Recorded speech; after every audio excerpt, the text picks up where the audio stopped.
Wife served divorce papers. At my father's funeral, the trust account she didn't know about. I need to speak with you about your father's estate. There's something you should know. I received that text from Daniel Carter, my father's attorney, as I stood at the cemetery, watching them lower my dad's casket into the ground. My wife, Melissa, squeezed my hand, her designer black dress catching the autumn breeze as mourners placed flowers on the polished mahogany. My name is Michael Thompson. I'm 42 and work as a trust administrator at Evergreen Wealth Management in Oakridge, Minnesota.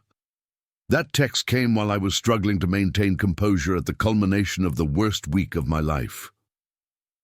Before we jump back in, tell us where you're tuning in from, and if this story touches you, make sure you're subscribed, because tomorrow I've saved something extra special for you. Daniel stood across the grave, solemn in his charcoal suit, a manila, envelope tucked under his arm. Dad had been his client for 30 years, but they'd been friends even longer. I knew that envelope contained the will reading details, but something in Daniel's expression told me there was more. Melissa tightened her grip on my arm, dabbing at carefully applied tears with her free hand. "We should get to the reception," she whispered. 3 days ago, my father had died of heart failure. 2 weeks before that, I'd discovered something that changed everything about my marriage. I nodded to Melissa and texted Daniel back, "After the reception, my house." Then I tucked my phone away and played the role of grieving son receiving condolences. The performance wasn't difficult. The grief was real, just not exclusively. For my father, Dad had been sick for months, his decline giving me time to prepare for the inevitable. What I hadn't prepared for was discovering my wife's betrayal while helping him organize his final affairs. The reception was held at my sister Kate's house, a craftsman bungalow on the historic side of Oakridge. Platters of food went largely, untouched as neighbors and colleagues from Dad's 40 years as an accountant offered their sympathies. I maintained my composure, thanked everyone for coming, managed the social duties Dad had taught me were important. "Dignity first," he always said. Meanwhile, Melissa worked the room like the pharmaceutical sales rep she was. Charming, attentive, making connections even in grief. The perfect corporate wife for 12 years. Or so I'd thought. "Your father would be proud," Kate whispered, appearing at my side with a glass of water. "You're holding it together beautifully." If only she knew what was coming. I merely nodded, watching Melissa laugh softly with one of Dad's golf partners. Her blonde hair caught the light from Kate's dining room chandelier, the same hair I'd run my fingers through countless nights, believing every word she'd ever told me. "Daniel's coming by the house later," I said quietly. "Will reading." Kate nodded, understanding the formality. Dad had always been meticulous about financial matters, raising 2 children alone after our mother died when I was 10. He'd instilled that same precision in me, which led me to my career in wealth management. The irony wasn't lost on me. I protected other people's money while my own marriage crumbled from financial deception. By 6, the last mourners had left. Melissa drove us home to our modern colonial in Lakeside Estates, the house we'd bought 4 years ago when her promotion came through. "I'm exhausted," she said, kicking off her heels in the foyer. "I'm going to take a bath before Daniel arrives." I nodded, loosening my tie and checking my watch. 20 minutes until Daniel would arrive with the paperwork and the evidence. While Melissa soaked in imported bath salts upstairs, I reviewed the documents I'd compiled over the past 2 weeks. Bank statements showing unusual transfers, credit card statements with charges from hotels in cities where she claimed to be at pharmaceutical conferences. Text messages I'd accidentally seen when her phone synchronized with our home computer. Messages to someone saved as TR, discussing our accounts, our assets, our net worth. The doorbell rang at precisely 6:30. Daniel Carter was nothing if not punctual. I let him in, offered a glass of scotch, which he accepted with a grim nod. "Holding up?" he asked, setting his briefcase on the kitchen counter. I shrugged. We both knew this meeting wasn't really about my emotional state. "Is she here?" he asked more quietly. "Upstairs. Bath." We had minutes, not hours. Daniel pulled out 2 sets of documents. "Your father's will is straightforward. The house to Kate, liquid assets split between you both, personal effects as previously discussed." He slid those papers to the side. "These are the other papers. The ones we'd prepared together, working late at Dad's bedside while he offered his final advice. The motion had a sense of finality, like the closing of a vault door. Melissa's footsteps sounded on the stairs. Perfect timing, as always. She appeared in the kitchen doorway in a black cashmere sweater and slacks, hair damp, face freshly scrubbed of makeup, playing the role of grieving daughter-in-law, supportive wife. "Daniel, can I get you anything?" she offered. He declined with a polite smile that didn't reach his eyes. We all sat at the kitchen table, the granite cold beneath my forearms. "Let's begin," Daniel said, opening the first folder. "Standard procedure, distribution of assets, tax implications." Melissa nodded appropriately, asked the right questions. I watched her left hand, the diamond engagement ring catching the pendant lights above us, a 3-carat solitaire she'd helped select. Preparing and narrating this story took us a lot of time, so if you are enjoying it, subscribe to our channel. It means a lot to us. Now back to the story. The perfect investment, she'd called it then. Now I understood she'd been assessing its resale value all along. "And finally," Daniel said, reaching the last page, "there's the matter of the Thompson family trust." Melissa's expression didn't change, but her fingers tensed slightly against her water glass. She'd never heard of this trust. It had never appeared on our financial disclosures, our tax returns, our net worth statements, because it wasn't technically mine. Not yet. "What trust?" she asked, her voice perfectly modulated. Curious, but not concerned. Daniel glanced at me. This was my cue, my moment to decide if I wanted to proceed. I nodded once. "The trust established by Michael's grandfather in 1978, Daniel continued. "Harold was the trustee until his death. Now Michael assumes that role." "How much?" Melissa asked, a bit too quickly. I could see the calculations happening behind her eyes, her timeline potentially accelerating. Daniel pulled out a statement and slid it across the table. Melissa's sharp intake of breath was barely audible as she saw the balance. $4. 7 million. Hidden in plain sight for 45 years. "This wasn't in our financial planning discussions," she said, looking at me with the first genuine emotion I'd seen in months.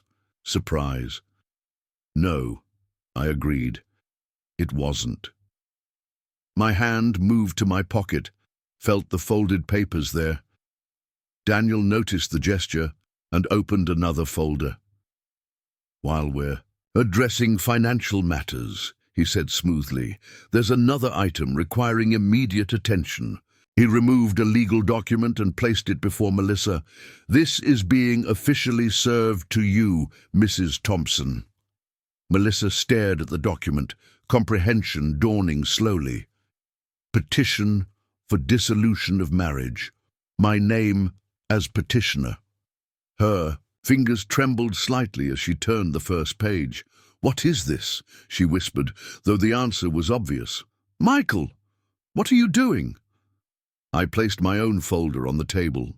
"The same thing you've been doing for at least 8 months, I said quietly, "making plans for our separation." I opened the folder, revealing printed text messages between her and Thomas Richards, TR, her regional manager. Flight confirmations for trips that didn't match her work schedule, hotel receipts for 2 when she claimed to be traveling alone, financial documents outlining our assets with notes about what could be liquidated quickly.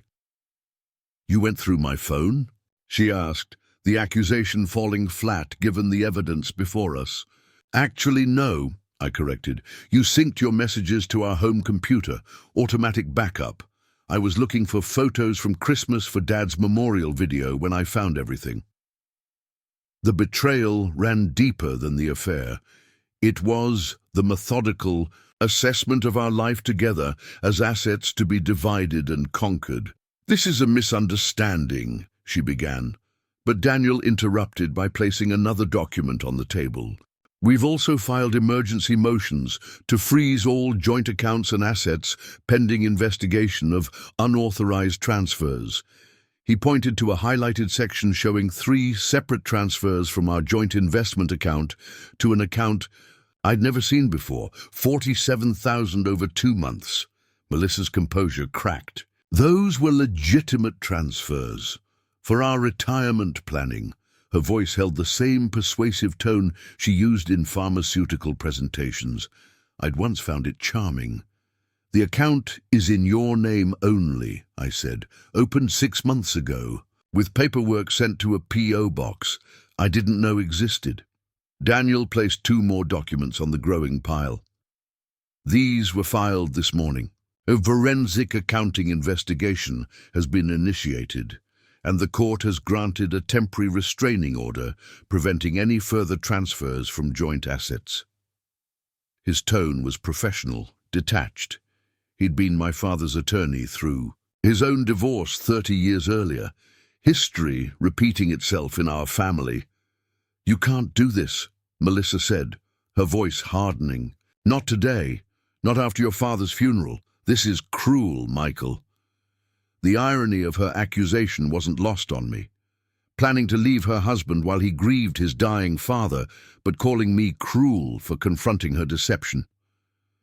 The timing is unfortunate, I agreed, but so was finding your exit strategy while choosing music for Dad's memorial service. Melissa stood abruptly, the designer chair scraping against the hardwood floor. I want my own attorney present before this goes any further. Daniel nodded, of course. All communication should go through legal counsel from this point. He handed her a business card. The court date for the temporary orders hearing is listed in the petition, 3 days from now. After she stormed upstairs, Daniel gathered his papers.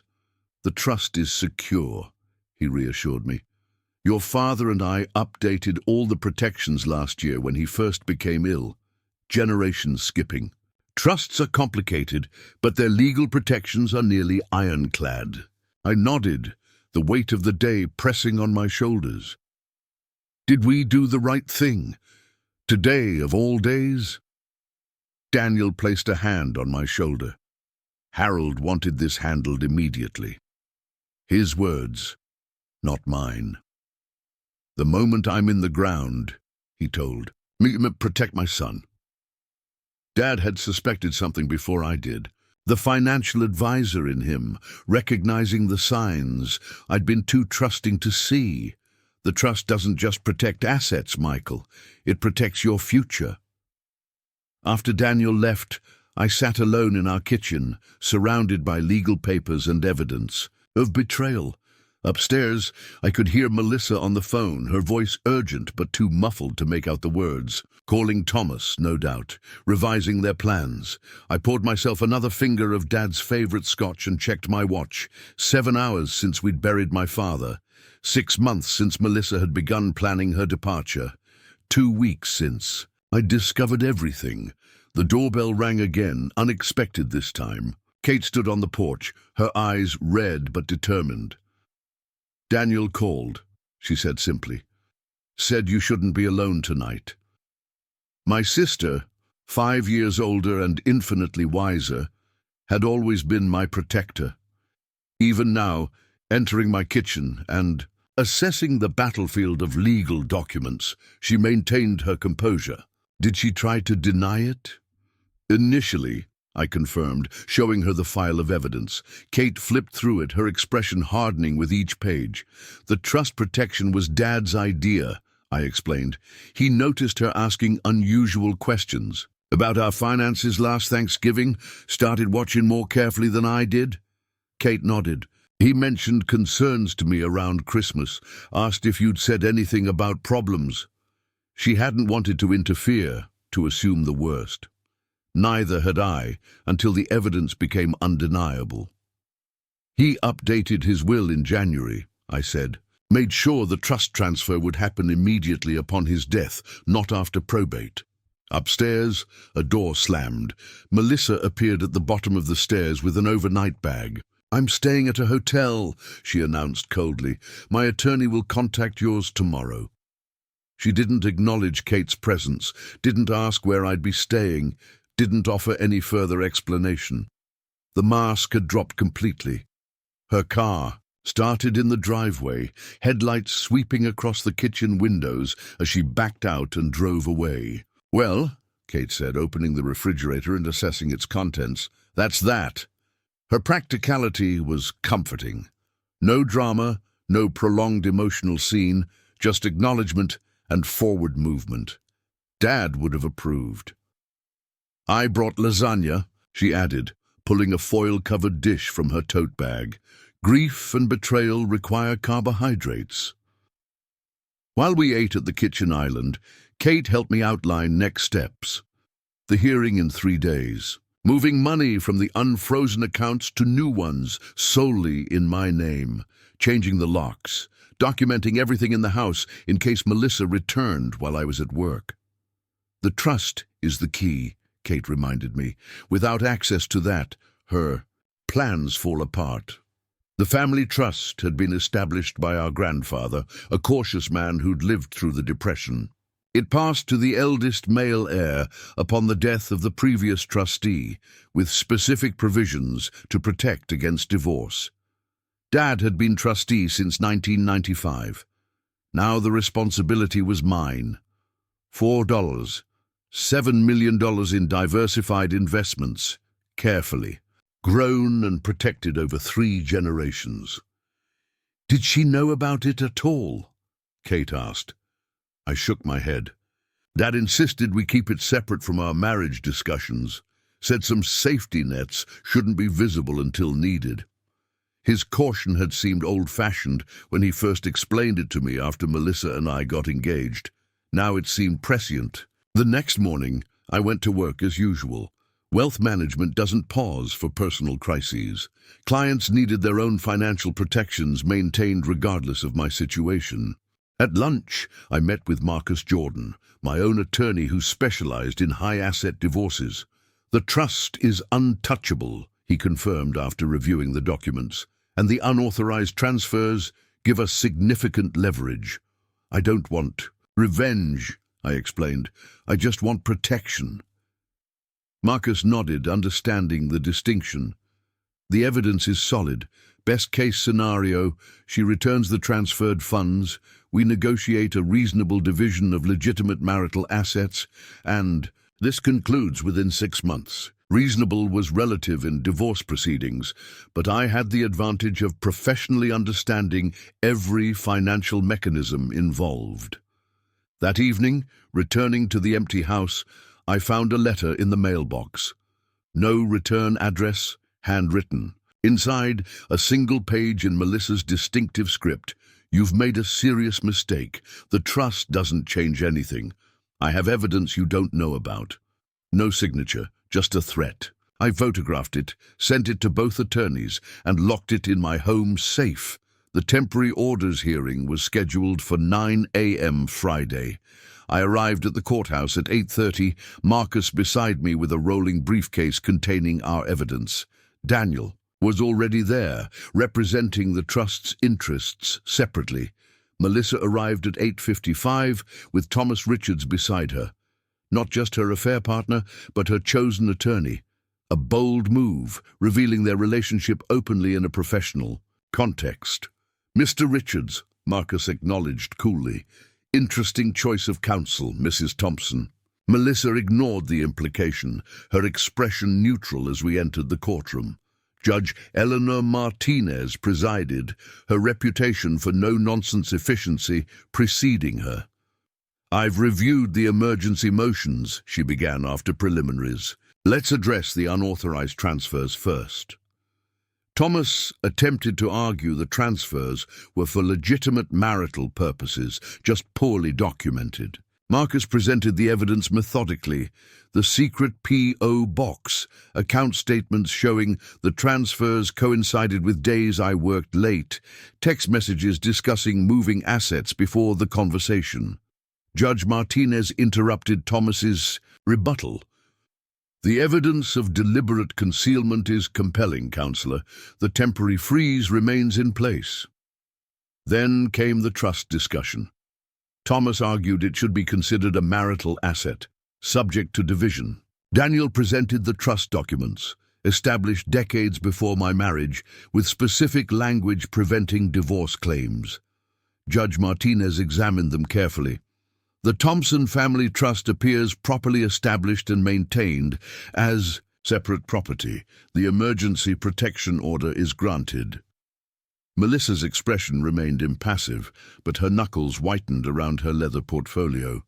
The judge continued. All joint accounts will remain frozen pending full financial disclosure from both parties. Mrs. Thompson must provide complete banking records for any individual accounts within 7 days. The court orders both parties to maintain status quo on all marital property. Outside the courtroom, Melissa finally spoke directly to me. This isn't over, Michael. There's more you don't know. Thomas placed a warning hand on her arm, but she shook it off. Your father wasn't the only one with secrets. The threat hung between us as they walked away, her heels clicking purposefully on the marble floor. Empty posturing, Marcus assured me. She's trying to create uncertainty, make you nervous enough to offer a better settlement. But something in her confidence unsettled me. Dad had always said that the most dangerous opponent is one who believes they have a hidden advantage. The following Monday, I received an email from Thomas Richards' legal office. Attached was a single document, a loan application in my name for $350,000, dated 2 years earlier with my forged signature. The accompanying message was brief. We have the original with your signature. The trust won't matter when fraud allegations are in play. I forwarded it immediately to Marcus and Daniel, then called an emergency meeting. It's a forgery, I explained in Daniel's office that evening. I never applied for this loan. Marcus examined the document carefully. The signature is convincing, but there are inconsistencies. We'll need a forensic document examiner. More concerning is how they obtained this, Daniel noted. Even a forgery would have required access to your personal financial information. The realization hit me suddenly. Melissa handled our refinance 2 years ago. She had all my financial statements, tax returns, everything. The betrayal had started earlier than I thought, groundwork laid long before execution. Marcus leaned forward. This changes our approach. They're attempting to claim you committed fraud, possibly to threaten criminal charges if you don't back down on the trust.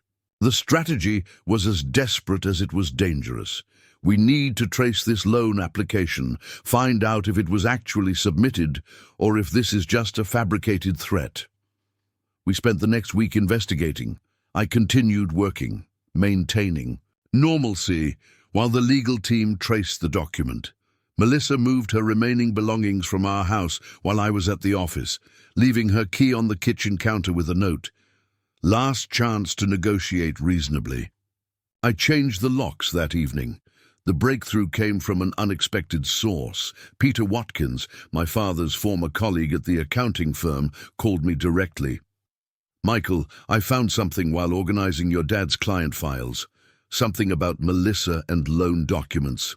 We met that afternoon at his office, where he showed me a folder marked with my name. Inside was a full documentation of the loan forgery, emails from Melissa to a known document falsifier, drafts of the application with notes about matching. My signature, even a recorded phone call where she pretended to be calling on my behalf. Dad had been quietly building a case, documenting everything without telling me. His final protection extended beyond the grave. He suspected something last year, Peter explained, when Melissa asked him to sign off on some investment documents while you were traveling. The signatures didn't match your normal style. He started watching more carefully after that. Dad's meticulous nature had created a counterintelligence operation in his own family, protecting me while I remained oblivious. Armed with this evidence, Marcus filed counter-motions alleging fraud and forgery against Melissa. Judge Martinez ordered a full hearing, scheduled for exactly 1 month after Dad's funeral. The intervening weeks brought discovery demands, depositions, financial disclosures that revealed the extent of Melissa's planning.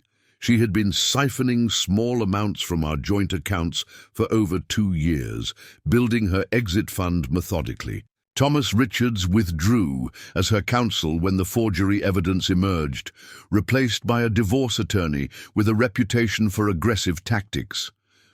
The narrative shifted from claiming entitlement to the trust to arguing for a larger percentage of our legitimate marital assets. Each filing revealed more of their original strategy: use the forged loan document as leverage, threaten criminal charges, force me to provide access to the trust to make it all go away. The day of the hearing arrived with autumn sharpness in the air. Exactly 1 month since we'd lowered Dad's casket into the ground. I wore the same suit, different tie. Melissa appeared with her new attorney, dressed conservatively, her expression composed but strained. The evidence against her was overwhelming, but she maintained her innocence through procedural maneuvering.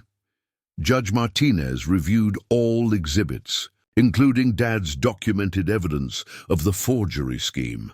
The court finds clear and convincing evidence of financial misconduct by Mrs. Thompson, she concluded. The Thompson family trust remains separate property, not subject to division. Further, due to the documented fraud attempts, the division of marital assets will reflect the misconduct.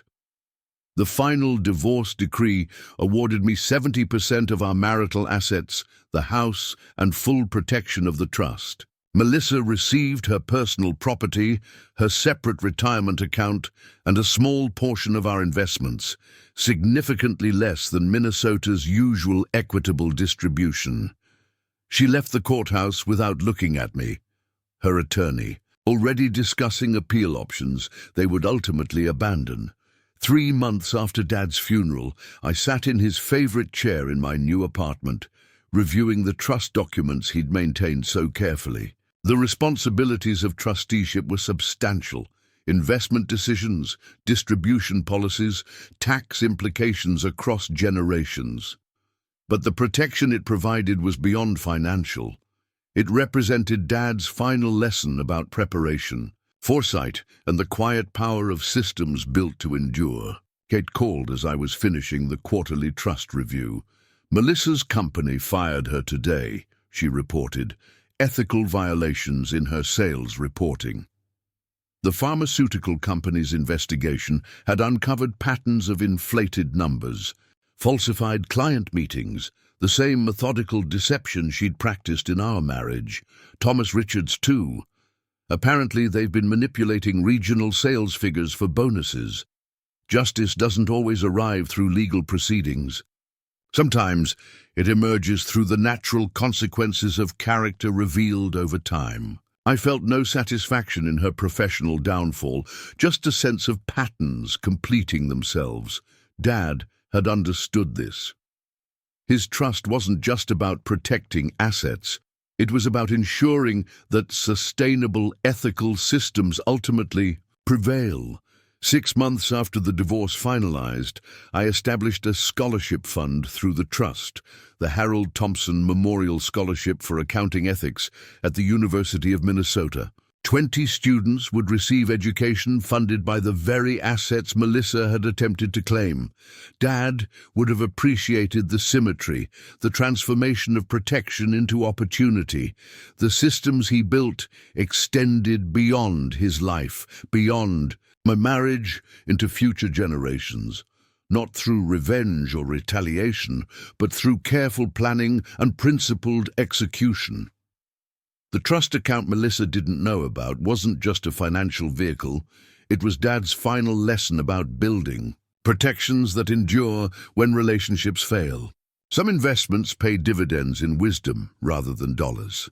I'm still collecting those returns every day. The morning after Daniel served Melissa the divorce papers, I woke up on Kate's couch with a stiffness in my neck that matched the heaviness in my chest.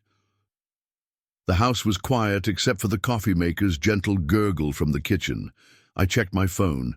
7 missed calls from Melissa, 3 voice messages, and a text that simply read, "We need to talk. This is a mistake." I set the phone down without responding and stared at the ceiling, tracing the hairline crack that ran across Kate's living room. Dad would have fixed that immediately. "Coffee?" Kate appeared in the doorway, already dressed for her job at the university library, her sensible flats and cardigan a stark contrast to Melissa's designer wardrobe. I nodded gratefully, following her into the sunlit kitchen that smelled of cinnamon and stability. "Sleep at all?" she asked, sliding a steaming mug across the counter. "Enough," I lied. We both knew better. "Daniel called while you were in." "The shower," Kate said, buttering toast with methodical precision. "The emergency hearing is set for tomorrow morning. Judge Martinez's courtroom, 9 sharp. I nodded, mentally cataloguing what I needed from home before then. Suit, documents, toiletries. The thought of returning to the house where Melissa might be waiting made my stomach tighten. "I'll go with you," Kate offered, reading my expression.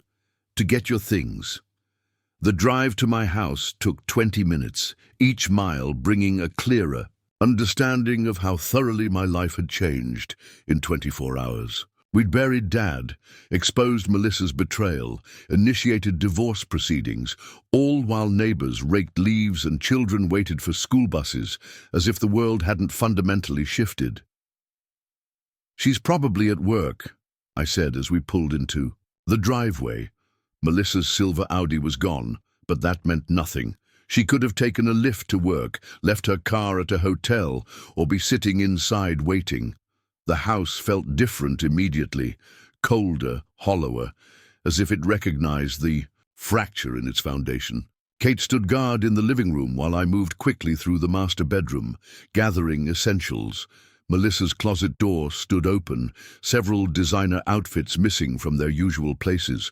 Her jewelry box appeared untouched except for the sapphire earrings I'd given her for our 10th anniversary. Those were gone, always her favorites. I packed methodically. 2 suits, dress shirts, ties, shoes, toiletries, important documents from the safe.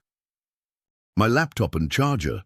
On the bathroom counter, Melissa's expensive skincare products remained in perfect alignment, but her travel toiletry bag was missing. The daily routine items remained, suggesting a temporary departure rather than permanent abandonment. I photographed everything, the half-empty closet, the missing jewelry, the scattered personal items, documenting the state of the house after Daniel's visit. Evidence gathering, Dad would have called it, prudent preparation.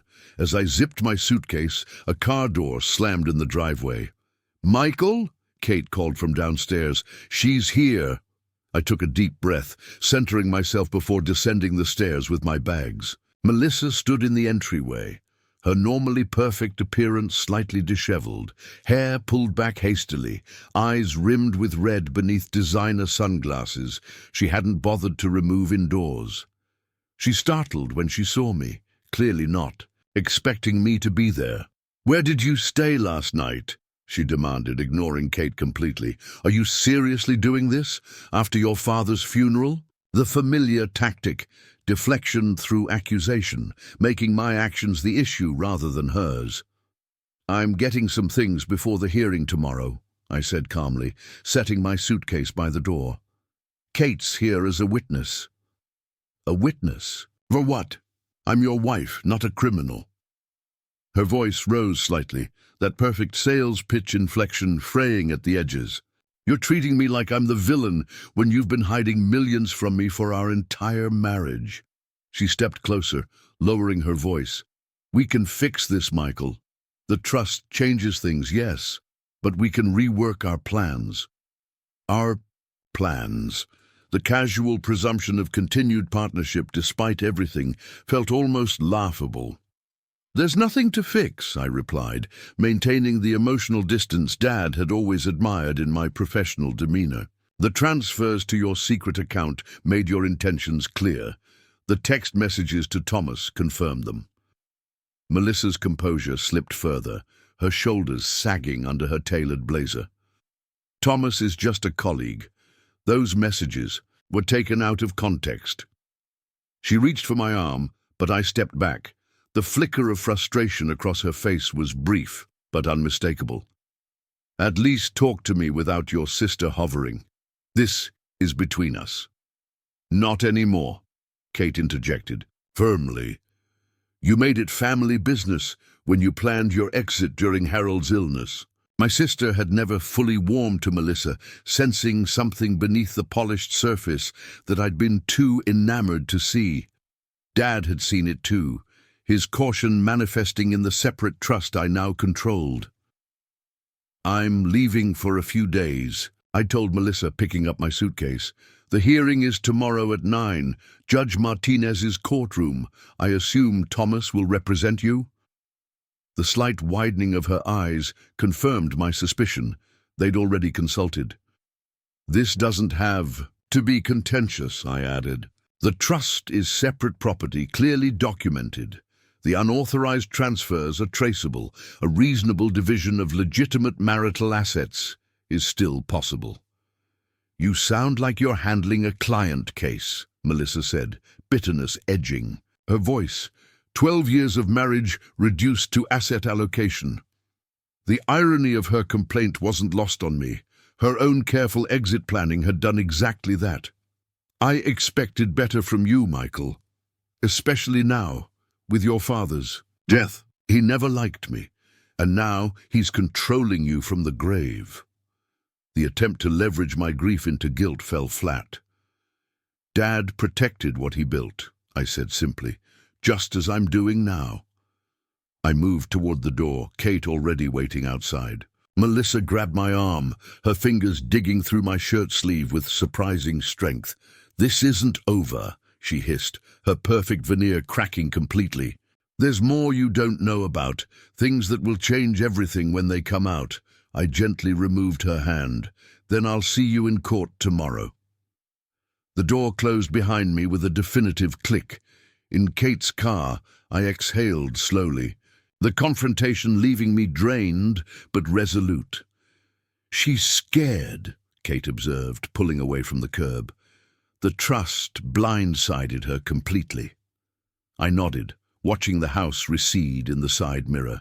The home we'd chosen together, decorated, together, filled with carefully selected furniture and artwork, now just another asset to be divided. She mentioned things I don't know about, I said, threatened that something would come out. Kate frowned, turning onto the main road. Typical manipulation. If she had actual leverage, she'd have used it specifically. Dad would have said the same thing. Vague threats indicate weak positions. Still, the certainty in Melissa's voice nagged at me through the afternoon as I prepared for the hearing. At my office, I reviewed client portfolios mechanically, my mind constantly circling back to what I might have missed. 12 years of marriage, and I'd never suspected Melissa's capability for such calculated deception. What else had I overlooked? I called Daniel from my lunch break, outlining Melissa's threat. Standard intimidation tactic, he assured me, echoing Kate's assessment. But we'll prepare for surprises anyway. That evening, I checked into a downtown hotel near the courthouse, unpacked my suits for the morning, and ordered room service I couldn't taste. The television provided background noise while I reviewed the documents for tomorrow's hearing. Bank statements showing Melissa's unauthorized transfers, text messages discussing assets with Thomas, the trust documentation establishing its separate status. Everything organized with the precision Dad had taught me since childhood. As I sorted papers, my phone buzzed with a text from an unknown number. "Check your email. You should know what you're up against." I opened my laptop warily, finding a new message with no subject line from an anonymous account. The attachment opened to reveal a loan application in my name for $350,000, dated 2 years earlier, with what appeared to be my signature. A signature I'd never provided. My heart raced as I examined the document. The application included my social security number, income verification, tax information, all accurate but assembled without my knowledge or consent. The signature looked convincing at first glance, but showed subtle inconsistencies on closer inspection. I immediately forwarded it to Daniel with a brief explanation, then called Marcus Jordan, the divorce attorney Daniel had recommended. "They're setting up a counter-strategy," Marcus explained after reviewing the document. "If they can't access the trust directly, they'll claim you committed fraud and use that as leverage. The implication being that they could pursue criminal charges unless you agree to their settlement terms." The calculated nature of the threat revealed the depth of planning behind Melissa's betrayal, layers of contingencies reaching back years. "But it's a forgery," I protested. "I never signed this." Marcus's sigh carried through the phone. "They're counting on the difficulty of proving that, especially if Melissa handled most of your paperwork, had access to your information, potentially practiced your signature on legitimate documents." The realization struck like physical pain. All those times I'd trusted her to handle refinancing paperwork, insurance forms, joint investment applications, years of opportunity to study and replicate my signature. "We need to get ahead of this," Marcus advised. "First thing tomorrow, we file a police report for identity theft and forgery. Then we request a forensic document examiner." The wheels of legal protection began turning, another system activating in response to threat. I barely slept that night, my mind cataloguing every document Melissa had touched during our marriage, every financial decision she'd influenced, every signature she might have observed. Morning arrived with grey skies and a steady drizzle that matched my mood. I dressed carefully in Dad's favourite of my suits, charcoal grey with subtle pinstripes, and his silk tie, a small tribute to his guidance that now protected me, beyond death. The courthouse loomed, imposing limestone against the dreary sky, as I met Daniel and Marcus on the steps at 8:30. "Ready?" Daniel asked, his briefcase containing the trust documentation that would become our strongest shield. Inside, the polished floors and wood-paneled walls created an atmosphere of solemn authority. We settled in the designated courtroom, arranging our documents methodically.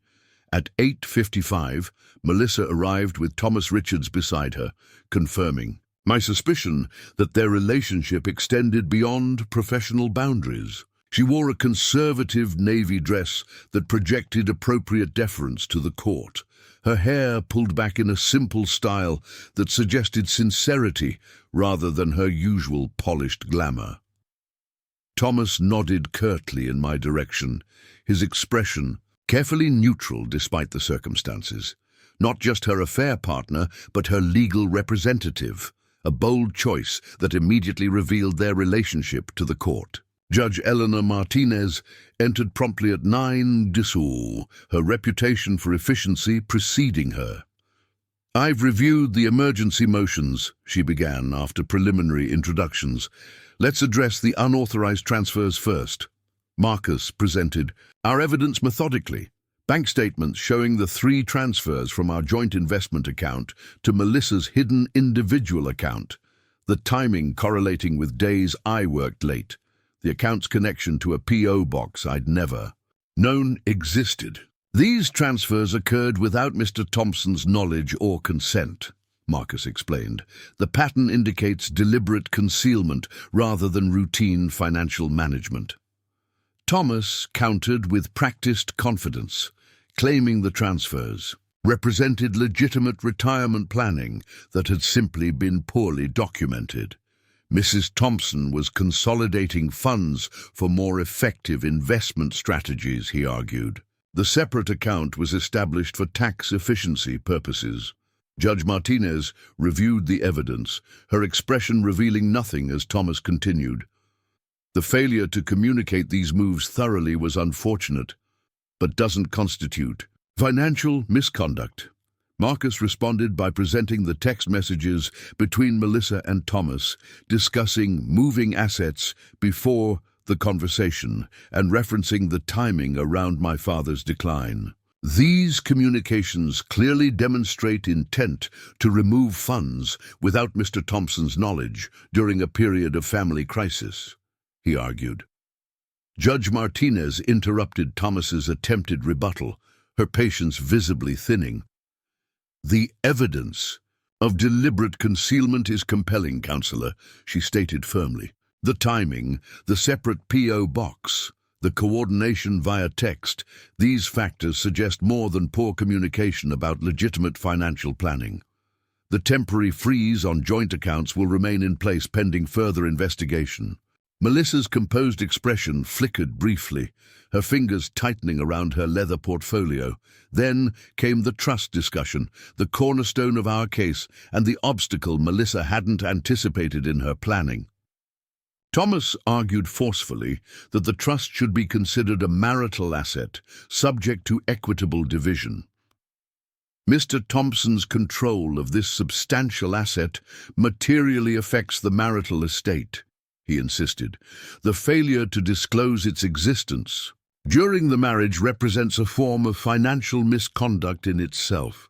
Daniel presented the trust documentation with the precision of a surgeon, establishing its creation decades before my marriage, the clear language preventing claims by future spouses, the legal separation maintained throughout my trustee transition. The Thompson Family Trust was established by Michael's grandfather in 1978, with specific provisions designating it as separate property across generations, he explained.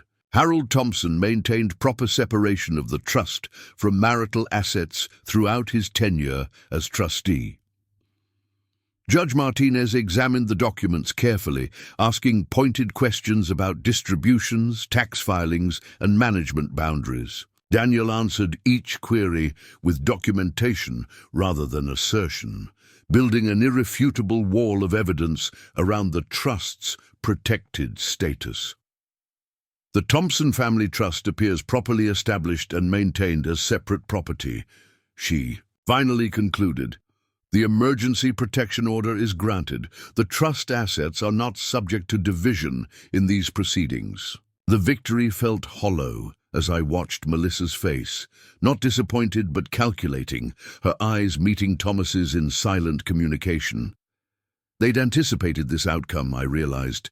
The trust protection was their expected obstacle, not their primary target. Judge Martinez continued, all joint accounts will remain frozen, pending full financial disclosure from both parties. Mrs. Thompson must provide complete banking records for any individual accounts within 7 days. And as we gathered our documents after the hearing, Melissa approached with Thomas, hovering protectively nearby. This isn't over, Michael, she said quietly, her voice steady despite the courtroom defeat. There's more you don't know. Thomas placed a warning hand on her arm, but she shook it off. Your father wasn't the only one with secrets. The threat hung between us as they walked away, her heels clicking purposefully on the marble floor. Empty posturing, Marcus assured me once they'd left. She's trying to create uncertainty, make you nervous enough to offer a better settlement. But something in her confidence unsettled me. The calm certainty of someone holding cards not yet played. Dad had always said that the most dangerous opponent is one who believes they have a hidden advantage. Outside the courthouse, rain continued falling steadily, soaking through my suit jacket as I stood on the steps gathering my thoughts. The trust was secure, the joint accounts frozen, the unauthorized transfers documented, all systems functioning as designed, Yet Melissa's parting words echoed ominously. Your father wasn't the only one with secrets. What had I missed? What trap remained unsprung?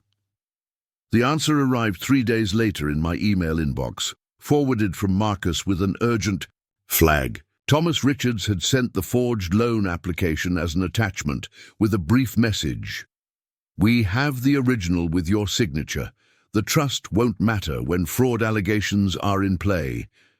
The threat was no longer vague, but precisely targeted. Allegations of financial fraud that could potentially override trust protections if they gained legal traction. I forwarded the document to Daniel immediately, then called an emergency meeting at his office for that evening. It's a forgery, I explained as we gathered around his conference table, the forged loan application displayed on his large monitor. I never applied for this loan, never signed this document. Marcus examined it carefully, noting the inconsistencies in the signature while acknowledging its overall convincing appearance. More concerning is how they obtained all this information, Daniel observed, pointing to the detailed financial data included in the application.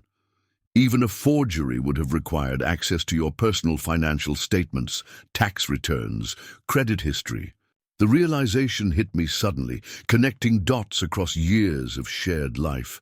Melissa handled our refinance 2 years ago, I remembered. She had complete access to all my financial documentation, tax returns, everything. The betrayal had started earlier than I thought, groundwork laid methodically long before execution. This changes our approach, Marcus advised, leaning forward intently. They're attempting to claim you committed fraud, possibly to threaten criminal charges if you don't back down on the trust. The strategy was as desperate as it was dangerous, threatening my freedom rather than just my finances. Daniel nodded. Grimly, if they can create enough doubt about your financial practices, they could potentially claim the trust assets should be accessible to remedy the alleged fraud.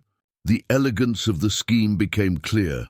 If direct access to the trust failed, they would attack my credibility and freedom instead, forcing a settlement that included trust assets to avoid criminal prosecution. We need to trace this loan application, Marcus decided, determine if it was actually submitted to a lender or if this is just a fabricated threat.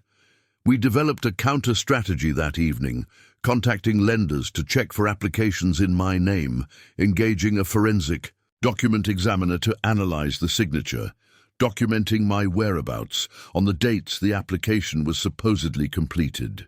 The following week passed in a blur of legal maneuvers and investigation. I continued working at Evergreen Wealth Management, maintaining professional normalcy while my personal life disintegrated behind the scenes. Clients with multi-million-dollar portfolios discussed market fluctuations, retirement goals, and tax strategies, unaware that their advisor was simultaneously fighting to protect his own financial future from systematic betrayal. Melissa moved her remaining belongings from our house while I was at the office, leaving her key on the kitchen counter with a note. Last chance to negotiate reasonably.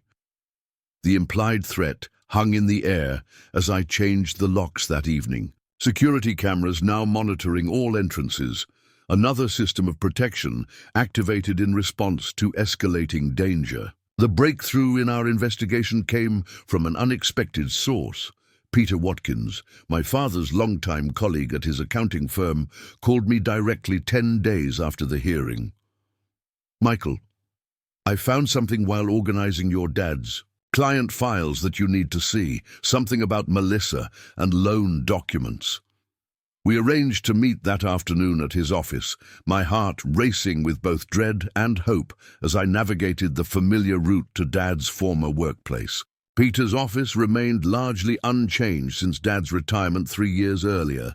The same practical furniture, the same methodical filing system, the same attention to detail that had defined their professional partnership for decades. Your father kept a separate file system for family matters, Peter explained, unlocking a cabinet with a small key. I found this while preparing the final partnership dissolution paperwork. He placed a folder marked with my name on the desk between us. Inside was a complete documentation of the loan forgery scheme. Emails Melissa had exchanged with a known document falsifier, drafts of the application with notes about matching my signature style, even a recorded phone call where she pretended to be calling on my behalf to verify information. Dad had been quietly building a case, documenting everything without telling me. His final protection extended beyond the grave. He suspected something last year, Peter explained, his voice gentle with understanding, when Melissa asked him to review some investment documents while you were traveling.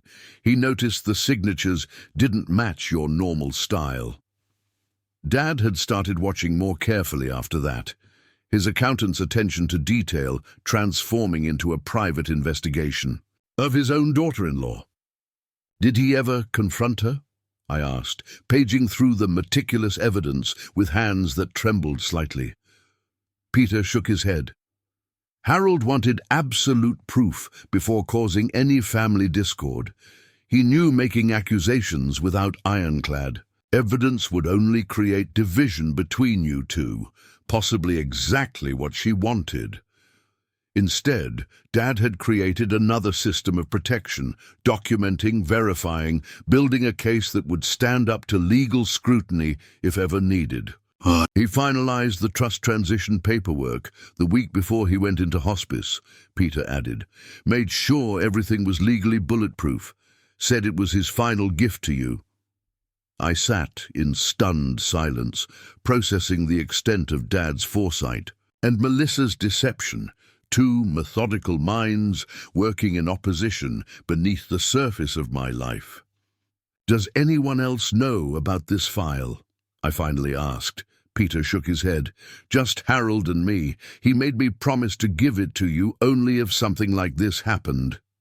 Armed with this evidence, Marcus filed counter-motions alleging fraud and forgery against Melissa the following day. The documentation provided by my father transformed our defensive position into an offensive one, shifting the legal landscape dramatically. Judge Martinez ordered a full evidentiary hearing, scheduled for exactly 1 month after Dad's funeral. The weeks between the filing and the hearing brought waves of legal maneuvers, discovery demands, depositions, financial disclosures that revealed the full extent of Melissa's planning. She'd been siphoning small amounts from our joint accounts for over 2 years, building her exit fund methodically, while I trusted her completely with our shared finances. Thomas Richards withdrew as her legal counsel when the forgery evidence emerged, citing conflict of interest concerns that barely masked his own self-preservation. Melissa replaced him with Eleanor Blackwell, a divorce attorney with a reputation for aggressive tactics and creative legal theories. The narrative shifted from claiming entitlement to the trust, to arguing for a larger percentage of our legitimate marital assets based on contribution claims. Each filing and deposition revealed more of their original strategy. Use the forged loan document as leverage, threaten criminal charges related to financial fraud, force me to provide access to the trust to make it all go away. The elegant simplicity of the plan was almost admirable if I hadn't been the target. Dad's foresight had not only protected the trust, but provided the counter-evidence that destroyed their leverage. The day of the full evidentiary hearing arrived with autumn sharpness in the air, exactly 1 month since we'd lowered Dad's casket into the ground. The maple trees lining the courthouse square had turned brilliant red and gold, their leaves occasionally breaking free to spiral down onto the stone steps where I stood with Marcus and Daniel. I wore the same suit as at the funeral, a different tie, some ritual of closure that felt appropriate, though I couldn't articulate why. Inside, the courtroom had the hushed gravity of places where life-altering decisions are rendered. Polished wood, the subtle scent of lemon oil and tradition. I arranged my notes precisely, aligning the edges of papers with the table edge. a habit inherited from Dad. While we waited, I studied the meticulous documentation he'd assembled without my knowledge. Financial records, signature comparisons, IP addresses from email accounts, the invisible armor he'd been crafting while I remained oblivious to the danger. At precisely 9 Shu, the bailiff announced Judge Martinez. She entered with that same efficient energy, acknowledging counsel with brief nods before taking her seat. "We're here for Thompson versus Thompson," she began, reviewing her notes. "This hearing will address several outstanding motions, including new evidence concerning alleged forgery, financial misconduct, and determination of separate property status." Her gaze swept over both parties, assessing.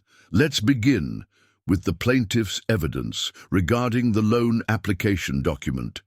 Marcus rose, his confident posture conveying complete command of the material. "Your Honor, we've submitted extensive documentation proving the loan application allegedly signed by Mr. Thompson is a sophisticated forgery."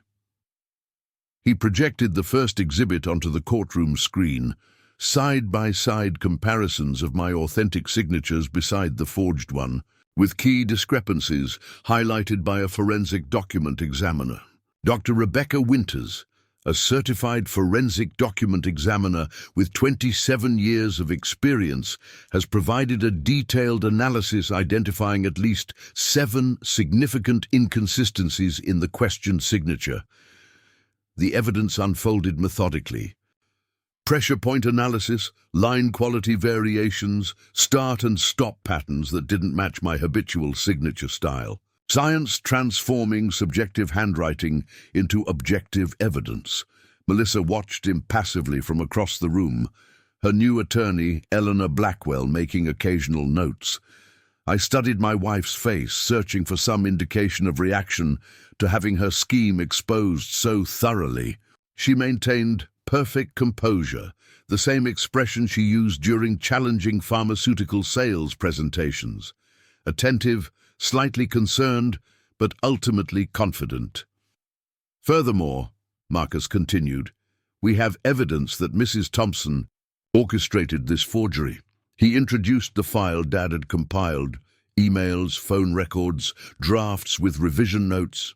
Harold Thompson, the plaintiff's late father, discovered concerning discrepancies in financial documents approximately 8 months ago and began documenting these irregularities." Judge Martinez examined the evidence carefully, asking pointed questions about chain of custody and authentication. Marcus addressed each methodically, establishing the documentation's legitimacy beyond reasonable doubt. "Mr. Watkins, the senior accounting partner who provided these records, is present today and prepared to testify regarding their provenance and Mr. Harold Thompson's methods of compilation." Peter Watkins took the stand, his testimony painting a picture of Dad's growing concerns, his methodical investigation, his careful documentation of everything he discovered. Harold noticed inconsistencies in signatures on investment documents last December, Peter explained. He began monitoring communications more carefully after that, preserving evidence of what he suspected was identity fraud targeting his son. When Eleanor cross-examined Peter, she focused on potential bias. "Mr. Watkins, you were Harold Thompson's friend and business partner for how many years?" Peter's answer, 37 years, only strengthened the impression of reliability rather than undermining it. "And did Mr. Thompson ever express personal dislike of Melissa Thompson to you?" Peter considered this carefully before answering. "Harold was concerned about certain financial behaviors he observed," he replied evenly. His focus was on protecting his son's interests, not on personal animosity. The distinction was subtle but significant. Dad's actions stemmed from evidence, not emotion, systems of protection rather than reactive anger. The forensic document examiner testified next, her clinical precision transforming handwriting analysis into something approaching mathematical certainty. The questioned signature contains hesitation marks and pen lifts inconsistent with the exemplar signatures, she explained, using a laser pointer to highlight specific irregularities. Additionally, the pressure patterns indicate someone attempting to simulate Mr. Thompson's signature rather than producing it naturally. Eleanor's cross-examination attempted to introduce doubt about the reliability of handwriting analysis generally, citing studies questioning its scientific validity. Dr. Winters responded with the cool confidence of someone who had faced such challenges countless times in court. Modern forensic document examination relies on multiple points of analysis, not just subjective visual comparison, she explained. The quantitative pressure analysis and microscopic examination of line quality provide objective data points supporting our conclusions. By mid-morning, Marcus had established a compelling case that the loan application was indeed forged, and that Melissa had been involved in its creation. Judge Martinez called a brief recess before beginning the defense presentation. In the hallway, Daniel squeezed my shoulder supportively.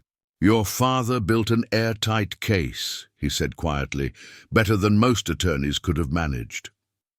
When court resumed, Eleanor Blackwell presented Melissa's defense with the polished aggression that had earned her reputation.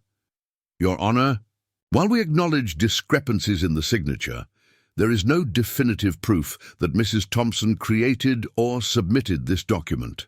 She introduced alternative theories, identity theft by unknown third parties, legitimate signing that appeared irregular due to circumstances, even suggesting I might have created the document myself and forgotten about it due to stress.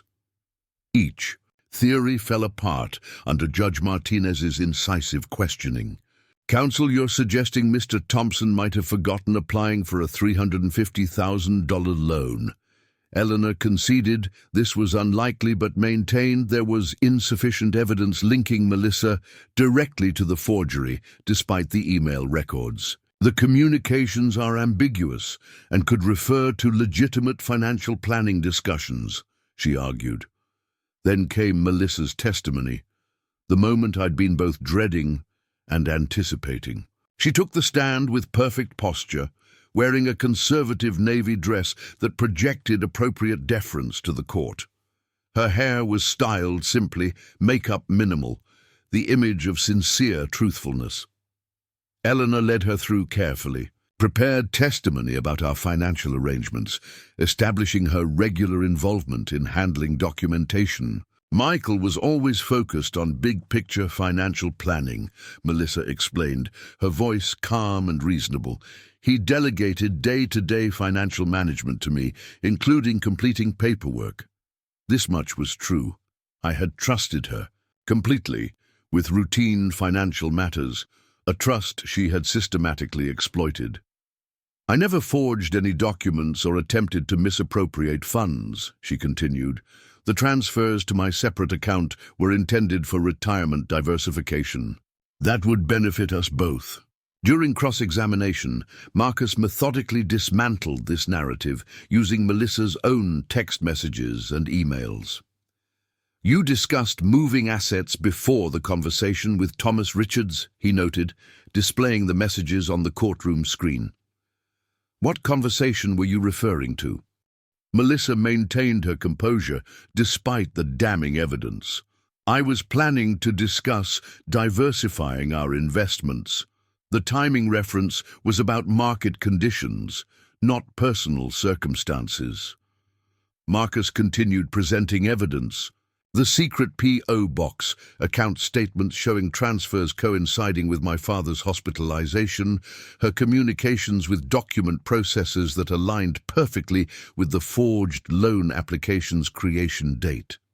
"Mrs. Thompson, can you explain why you established a post office box without your husband's knowledge?" Marcus asked.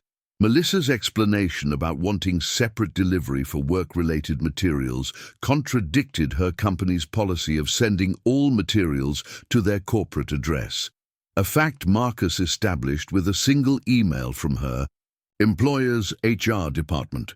By late afternoon, the evidence against Melissa had mounted substantially. Judge Martinez called another brief recess before final arguments. In the courthouse hallway, I stood by a tall window watching leaves blow across the square below, feeling oddly detached from the proceedings that would determine my financial future. The trust remained secure, Dad's protection holding firm against the schemes he'd anticipated. When court resumed, Marcus delivered a concise closing argument focusing on three key points: the forensic evidence proving forgery, the documentation linking Melissa to its creation, and the pattern of deception established by her secret financial maneuvers. This case presents clear and convincing evidence of financial misconduct, he concluded. The documentation meticulously compiled by Harold Thompson provides a timeline of deliberate actions intended to misappropriate assets and commit identity fraud. Eleanor's closing argument attempted to reframe the evidence as circumstantial, suggesting alternative explanations for each piece of evidence individually without addressing their damning coherence when viewed together. At worst, we see poor communication between spouses about financial matters, she argued, not the elaborate criminal conspiracy being alleged. Judge Martinez took the unusual step of rendering her decision immediately rather than taking the matter under advisement. The court finds clear and convincing evidence of financial misconduct by Mrs. Thompson, she stated. The forensic evidence regarding the forged loan application is particularly compelling, as is the documentation of unauthorized transfers to undisclosed accounts. She continued, addressing each major point of contention systematically. The Thompson Family Trust is confirmed as separate property not subject to division in these proceedings. Further, due to the documented fraud attempts and financial misconduct, the division of marital assets will reflect these findings. She ordered a 70-30 split of marital assets in my favor, granted me the house, and maintained full protection. Of the trust, Melissa remained perfectly still as the ruling was delivered, only a slight tightening of her jaw betraying any reaction. Eleanor immediately began discussing appeal options, though her lowered voice suggested limited optimism about their prospects. I felt no triumph, no vindication, only a profound weariness and the certainty that systems of protection had functioned exactly as designed. Outside the courthouse, autumn wind scattered leaves around us as Marcus reviewed the practical implications of the ruling. The formal divorce decree will be processed within 30 days, he explained. The house remains yours. Retirement accounts will be divided per the 70-30 ruling, and of course, the trust maintains its separate status completely intact. I nodded, watching Melissa emerge from the courthouse with Eleanor, both heading quickly toward the parking lot without acknowledging us. What about the forgery evidence? I asked. Criminal charges? Marcus shook his head slightly. That would be a separate criminal proceeding if you wanted to pursue it, he explained. The evidence would certainly support charges, but that decision is entirely yours. Dad would have pushed for full accountability for the systems of justice to complete their function, but I found myself hesitating, uncertain whether extending this conflict served any purpose beyond punishment. Let me think about it, I said finally. Marcus nodded, understanding. There's no rush on that decision. The evidence is preserved either way. We parted with handshakes, the legal battle effectively concluded, even as its emotional aftermath continued unfolding within me. 3 days later, I returned to work at Evergreen Wealth Management, immersing myself in client portfolios and financial projections that felt refreshingly straightforward compared to my personal situation.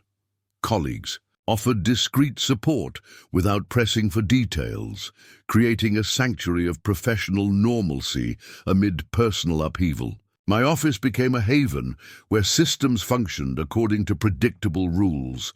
Market fluctuations, tax implications, retirement calculations, all following established patterns I'd spent my career mastering. A week after the hearing, Kate called with unexpected news. Melissa's company fired her yesterday, she reported. Ethical violations in her sales reporting. Unveiled. The pharmaceutical company's investigation had uncovered patterns of inflated numbers, falsified client meetings, the same methodical deception she'd practiced in our marriage. Thomas Richards, too. Apparently, they've been manipulating regional sales figures for bonuses. The news should have felt vindicating, but instead prompted a different realization. Melissa's deception hadn't been isolated to our marriage, but represented a consistent pattern across all aspects of her life. Systems of integrity eventually detecting discrepancies, whether personal or professional. "How did you hear about this?" I asked. Kate's connection to the pharmaceutical industry came through her neighbor, a regional manager who had mentioned the terminations during their morning dog-walking routine. "There's more," Kate added. "They're conducting a full audit of her expense reports going back 3 years, looking for evidence of misappropriated company funds."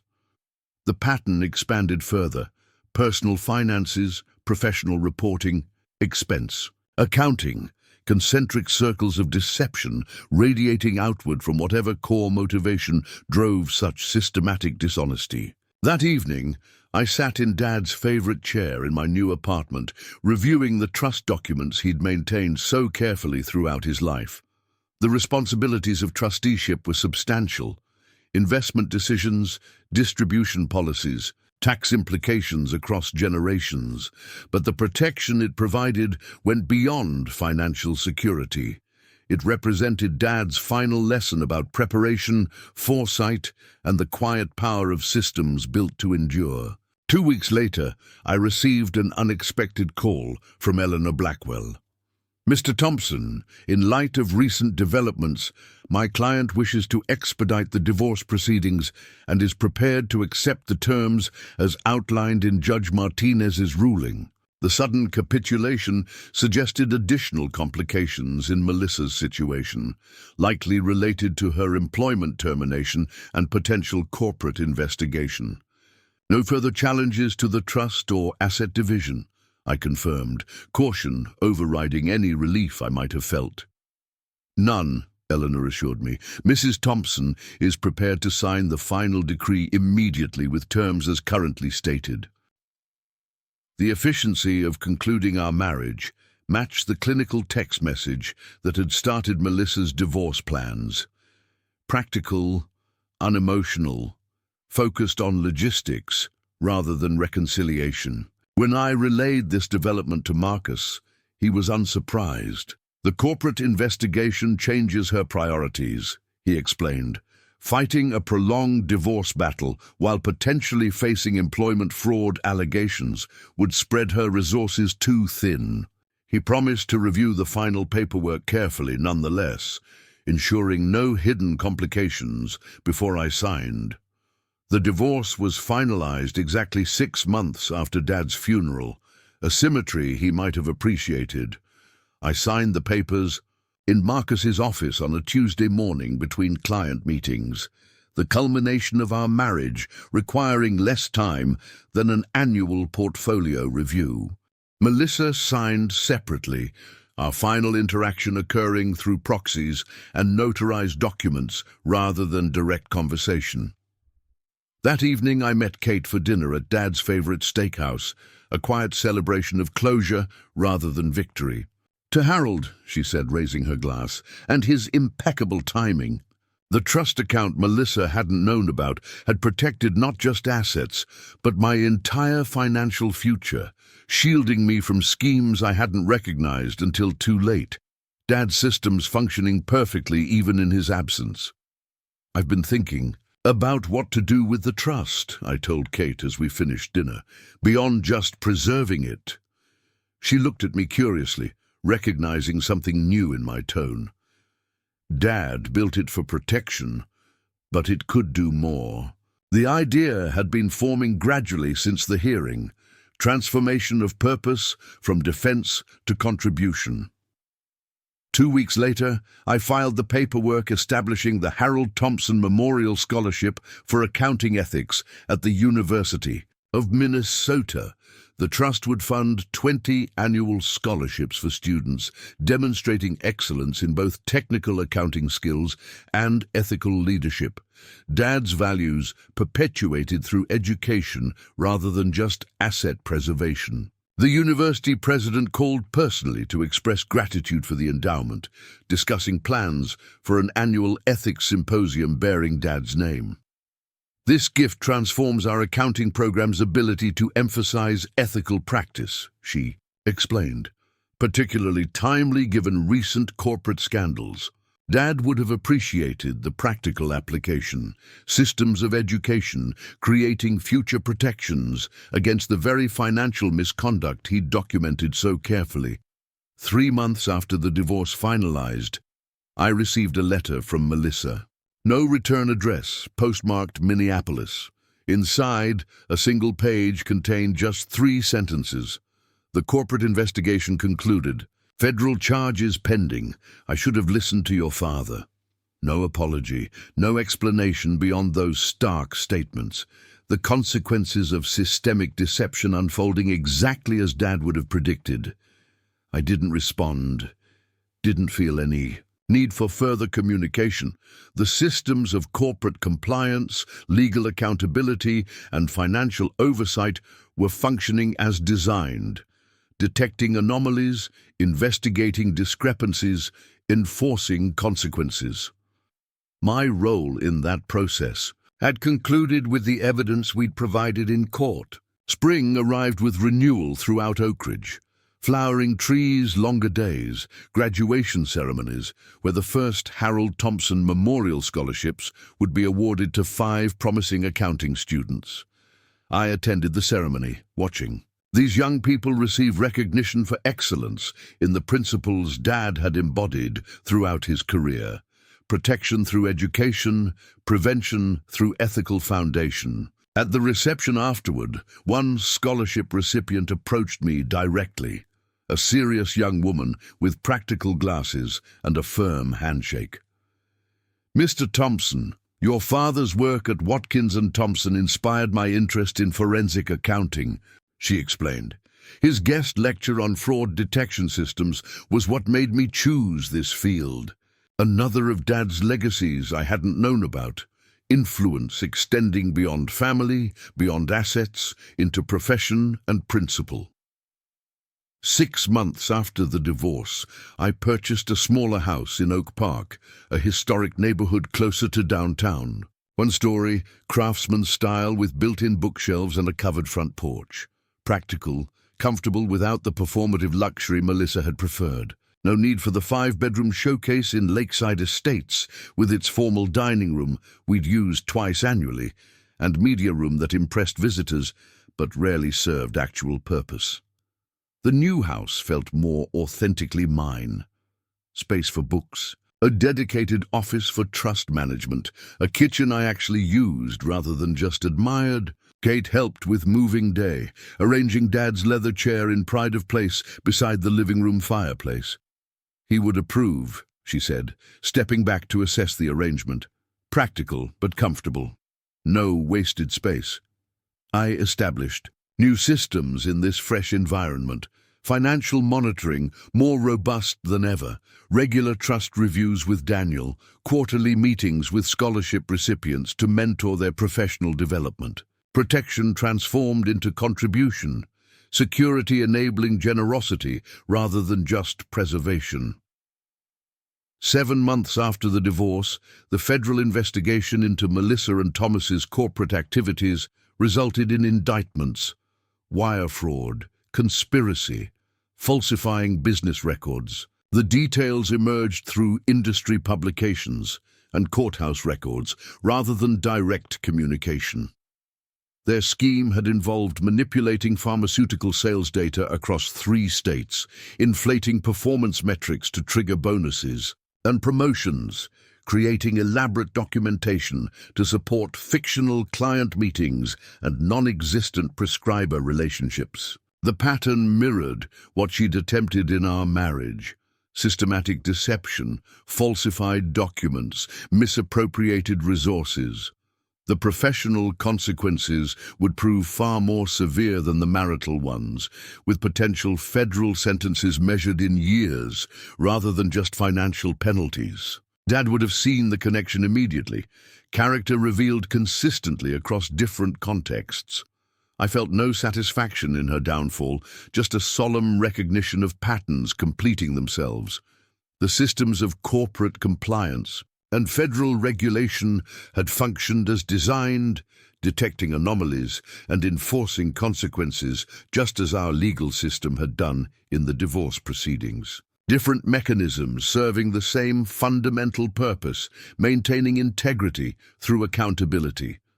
1 year after Dad's passing, I stood at his grave with fresh flowers, practical mums that would last through autumn weather rather than showy arrangements that wilted quickly.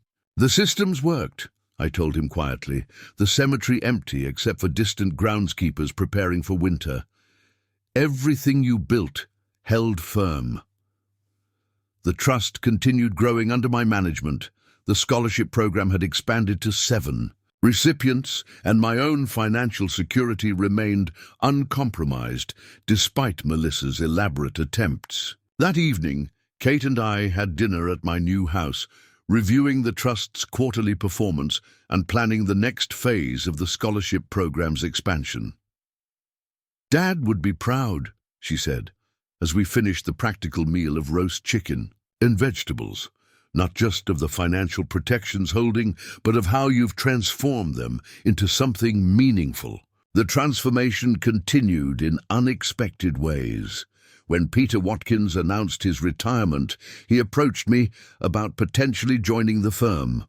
"We need someone with your background in trust management," he explained, "especially someone who understands how financial systems can be both exploited and protected." The opportunity to help others establish the same safeguards Dad had created for me felt like natural evolution, from beneficiary to steward to advisor. 18 months after the divorce, I accepted the position, reducing my role at Evergreen to part-time consultant while developing a specialty practice in trust protection and financial security systems at Watkins and Associates. My first clients were 2 families affected by schemes similar to what Melissa had attempted: spouses discovering unauthorized transfers, hidden accounts, forged documents. The patterns were surprisingly consistent, the vulnerabilities predictable to someone who had experienced them firsthand. Financial betrayal follows recognizable patterns, I explained during a client consultation, which means protection systems can be designed to detect those specific patterns. Dad's approach, methodical, evidence-based, system-oriented, informed every recommendation I made, every protection I helped establish, his wisdom extending through my practice to safeguard others who might otherwise face what I had. The trust account Melissa hadn't known about wasn't just a financial vehicle. It was Dad's final lesson about building protections that endure when relationships fail. The systems he established extended beyond his life, beyond my marriage, into future generations, not through revenge or retaliation, but through careful planning and principled execution. Some investments pay dividends in wisdom rather than dollars. I'm still collecting those returns every day. 2 years after my father's passing, I found myself returning to the cemetery on a crisp autumn morning, much like the day we'd laid him to rest. The maple trees had turned the same vibrant gold, leaves occasionally spiraling down to rest on polished granite markers. I placed fresh mums on Dad's grave, then stood quietly, hands in the pockets of the overcoat he'd given me for my 40th birthday. "You would have been right about this too," I said softly to the headstone. The significance of this particular anniversary wasn't just Dad's passing, but the culmination of events his foresight had set in motion. The federal trial against Melissa and Thomas Richards had concluded the previous week with guilty verdicts on all counts: wire fraud, conspiracy, falsifying business records, and corporate embezzlement. I hadn't attended the trial, hadn't needed to witness their downfall firsthand. The systems of justice had functioned independently, building their case from evidence provided by corporate compliance officers, financial auditors, and banking records. My testimony had been submitted through deposition rather than direct court appearance. Clinical, factual statements about the pattern of deception I'd experienced personally. The sentencing was scheduled for December, with federal guidelines suggesting 7 to 10 years for the comprehensive fraud scheme that had eventually totaled $3 million across 3 states. Their pharmaceutical company's internal investigation had expanded beyond sales reporting into expense accounts, equipment allocation, and even prescription drug samples, each system revealing new layers of systematic deception once the initial breach was detected. Wind rustled through remaining leaves as I continued my one-sided conversation with Dad. The scholarship program awarded 12 students this year, I told him, 2 of them specifically focusing on fraud detection systems in corporate accounting. The Harold Thompson Memorial Scholarship had expanded beyond our initial projection, now funded through a dedicated portion of the Trust's annual growth rather than just the initial endowment. I knelt to brush fallen leaves from the base of the headstone, the granite cold beneath my fingers. Kate's youngest got accepted to Minnesota for accounting next fall, following the family tradition. He would have been pleased by that continuation, his grandnephew carrying forward the profession he'd practiced with such integrity for 40 years. My phone vibrated in my pocket, Daniel Carter calling for our monthly trust review. I answered with the cemetery's peace still surrounding me. "Michael, good news on the expansion application," he reported. The judge approved the modification to include educational programming beyond just scholarships. The Trust's purpose was evolving under my stewardship, expanding from protection to education, from preservation to contribution. The Thompson Family Trust would now fund an annual symposium on financial ethics at 3 Midwestern universities, bringing together students, professionals, and regulators to discuss emerging challenges in maintaining financial integrity. Dad's systems of protection transforming into proactive education for future generations of financial guardians. After leaving the cemetery, I drove directly to my office at Watkins & Associates, now officially Watkins, Thompson & Gray, after my partnership. Elevation 6 months earlier, the firm had expanded its focus from traditional accounting services to include specialized practice in trust protection, fraud detection, and financial security systems, expertise born directly from personal experience. My corner office contained framed photos of Dad throughout his career, his accounting textbooks filling one shelf, his collection of antique calculators displayed on another. Kate had insisted I take these when we cleaned out his house, preserving his professional legacy in the environment where it would have most meaning. Clients often commented on the calculators, prompting stories about Harold Thompson's methodical approach to financial protection. Amanda Gray, our newest partner and forensic accounting specialist, knocked lightly on my doorframe. "The Jenkins case documents arrived," she announced, placing a sealed folder on my desk. Exactly the pattern we discussed. Unauthorized transfers, disguised as investment diversification, separate accounts established with documentation hidden from the spouse. I nodded, recognizing the familiar template of financial betrayal. "Let's set up the protection systems immediately, then schedule the evidence-gathering protocols." Our firm had developed a specialized practice, helping clients whose financial partners, spouses, business associates, investment advisors, showed early warning signs of potential misappropriation. Dad would have appreciated the approach. Not accusatory or confrontational, but methodically evidence-based, creating systems that documented financial movements, established proper authorization protocols, and preserved evidence of any irregularities. Prevention when possible, protection when necessary, documentation throughout. The client mentioned something interesting, Amanda added. Apparently, his wife recently attended a pharmaceutical sales training program run by someone named Melissa Wilson. The coincidence wasn't actually surprising. Melissa had legally returned to her maiden name after our divorce and moved to Tennessee, where pharmaceutical companies were less likely to know about her Minnesota fraud conviction. Forward the information to their corporate compliance department, I decided. Anonymous tip about her background. Not from vengeance, but from the same protective instinct that drove our professional practice. Systems require accurate information to function properly, and Melissa's history of pharmaceutical sales fraud represented relevant data those systems should incorporate. Later that afternoon, I met with a new client, a trust officer from Midwest Heritage Bank who discovered concerning irregularities in several account structures he'd inherited from a predecessor. The documentation seems legitimate on first review, he explained, spreading statements across my conference table, but the authorization patterns don't match standard protocols. I recognized the subtle discrepancies immediately. Signature inconsistencies, timestamp anomalies, approval sequences that technically met requirements while circumventing their protective intent. These bear all the hallmarks of what we call engineered compliance, I explained, following the letter of protection systems while undermining their purpose.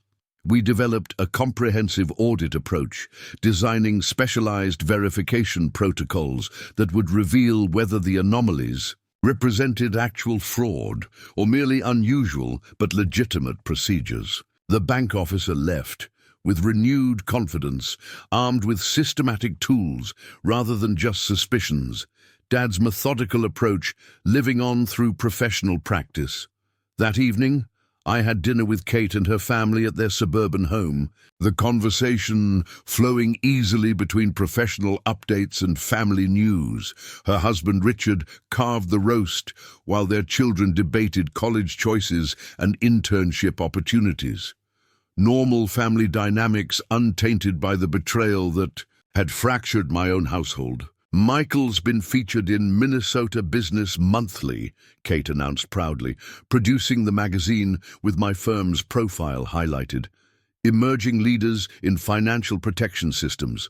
The article detailed our specialized practice without mentioning the personal experience that had inspired it. Professional expertise presented without reference to private pain. After dinner, Kate's son James sought my advice on his accounting program applications. Mom says Grandpa Harold would want me to focus on fraud detection, he explained, but I'm also interested in sustainable business accounting. Is that disappointing? The question revealed how much Harold's legacy lived on in family expectations, his professional reputation shaping the next generation's choices. Dad believed in finding your authentic expertise, I assured him. He specialized in fraud detection because he had natural pattern recognition skills, not because he thought other accounting specialties lacked value. The relief on James's face confirmed he'd needed permission to forge his own path while still honoring family tradition. When I arrived home that evening, an unmarked envelope waited in my mailbox. No return address, postmarked Nashville. Inside, a single newspaper clipping about the federal sentencing guidelines for the pharmaceutical fraud case, with a handwritten note at the bottom. You were right about systems. Wish I'd understood sooner. Melissa's handwriting instantly, recognizable despite 2 years without seeing it. I placed the clipping in my home office file cabinet alongside the other documentation of our dissolution, not from sentiment, but from the same methodical record-keeping Dad had practiced. Complete information preserved in proper order. Emotional, Responses secondary to systematic documentation. The following morning brought an unexpected visitor to my office, Thomas Richards's ex-wife Jennifer, whom I'd met briefly at pharmaceutical company functions during my marriage. She appeared hesitant in the reception area, clutching a portfolio with white-knuckled intensity. "I need specialized financial protection," she explained after Jessica showed her to my office. "Someone with experience in cases like ours." The connection hadn't occurred to me, that Thomas's betrayal extended beyond business partnership with Melissa into marital deception of his own wife. The federal case revealed he'd been transferring assets to offshore accounts for years. Jennifer explained, spreading statements across my desk. The prosecutors froze what they could find, but I believe there's more they missed. Her situation mirrored mine in uncanny ways. The systematic deception, the carefully orchestrated financial maneuvers, the exploitation of trust built over years of marriage. But without a father like mine establishing protective systems in advance, Jennifer faced a much steeper recovery challenge. "I don't have millions at stake," she clarified, "but what's left of my retirement matters enormously to me." We spent 2 hours reviewing her financial documentation, identifying potential concealment patterns, establishing protection protocols for her remaining assets. "I should have recognized the warning signs," she said with resignation familiar to anyone who's experienced betrayal in hindsight. "Thomas was always so interested in my retirement account statements, always volunteered to handle the investment decisions. Hindsight clarifies patterns we can't reasonably expect to recognize in real time," I assured her, a perspective hard won through my own experience. The most sophisticated financial professionals miss fraud signals in their personal lives precisely because trust is the foundation of intimate relationships. Dad had been the rare exception, his professional vigilance extending into personal relationships without cynicism overshadowing connection. As Jennifer left with a systematic protection plan in place, I reflected on how the ripples from Melissa and Thomas's deception continued expanding outward, affecting families, colleagues, institutions connected to their sphere of influence. Systems of accountability gradually restoring balance, though never erasing the original damage completely. Later that week, I received a call from the University of Minnesota's Ethics Department chair. "We'd like you to deliver the keynote at this year's Harold Thompson Memorial Ethics Symposium," Dr. Elaine Winters proposed. "Your perspective on systemic financial protection would provide valuable context for our students." The symposium had grown substantially in its second year, now attracting participants from accounting firms and regulatory agencies across the Midwest.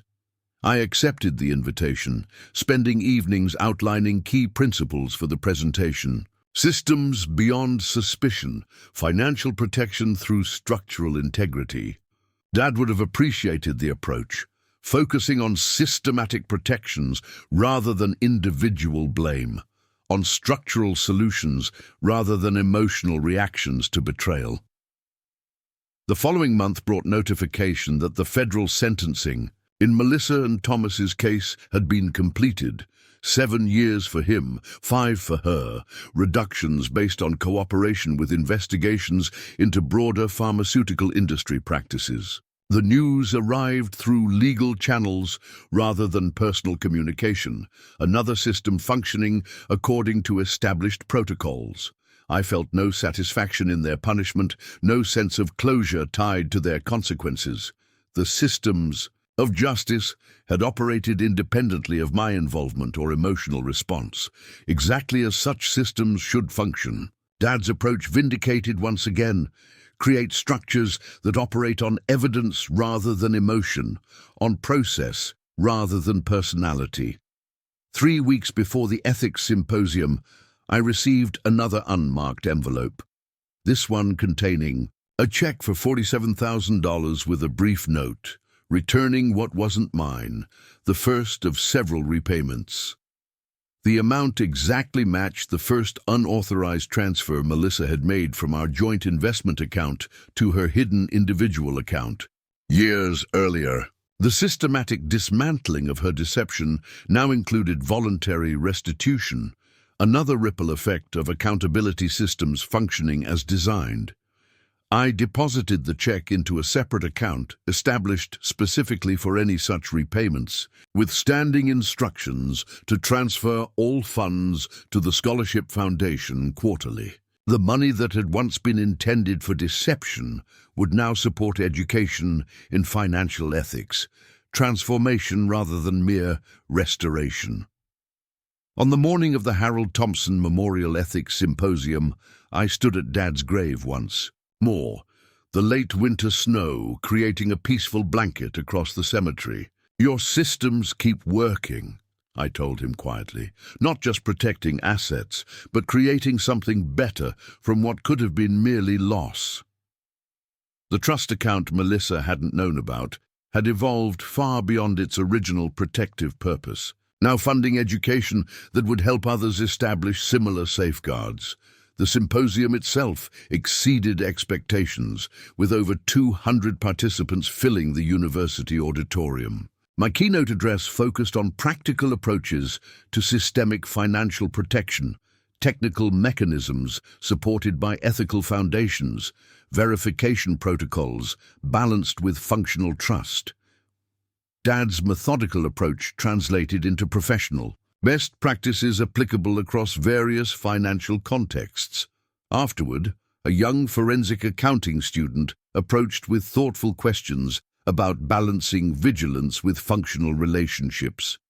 How do you maintain necessary financial protections without creating a climate of distrust? She asked. The question revealed wisdom beyond her years, recognizing that systems must support relationship function rather than replace fundamental trust. The best protection systems operate like good health rather than constant medication, I explained. Present but not preoccupying, maintainable without daily attention, noticeable primarily when potential threats emerge. Dad had embodied this balance perfectly, establishing robust safeguards without allowing suspicion to overshadow connection, creating systems that functioned quietly until specifically needed. That evening, I had dinner with Daniel Carter, who'd become both trusted advisor and friend since handling Dad's estate. Harold would be immensely proud, he observed as we discussed the symposium's success. Not just of the protection systems working, but of how you've transformed their purpose from defensive to generative. The transformation continued evolving in ways Dad couldn't have anticipated. The following week, I received an invitation to consult with the Minnesota Banking Association on developing enhanced trust protection protocols for vulnerable clients, elderly account holders, beneficiaries of substantial inheritance, individuals with limited financial experience. The systems Dad had created for family protection, expanding into broader social safeguards. 3 years after Dad's passing, I stood in the university auditorium watching the Harold Thompson Memorial Scholarship recipients receive their awards. 16 students whose education in financial ethics would shape institutions for decades to come. The trust account Melissa hadn't known about had generated protection extending far beyond my individual finances, creating ripples of integrity throughout the financial profession. The systems my father built continued operating long after both his death and my divorce, their purpose evolving from protection to education, from preservation to contribution. Not through vengeance or retaliation, but through careful planning and principled execution. Some investments pay dividends in wisdom rather than dollars, creating returns that compound across generations rather than just financial quarters. 5 years after my father's passing, I stood in the newly dedicated Harold Thompson Center for Financial Ethics at the University of Minnesota. The autumn light filtered through tall windows, illuminating the space where future generations would Learn the principles Dad had lived by throughout his career. What had begun as a scholarship program funded by the Trust had evolved into something far more substantial, a dedicated academic center focusing on the intersection of financial systems and ethical practice.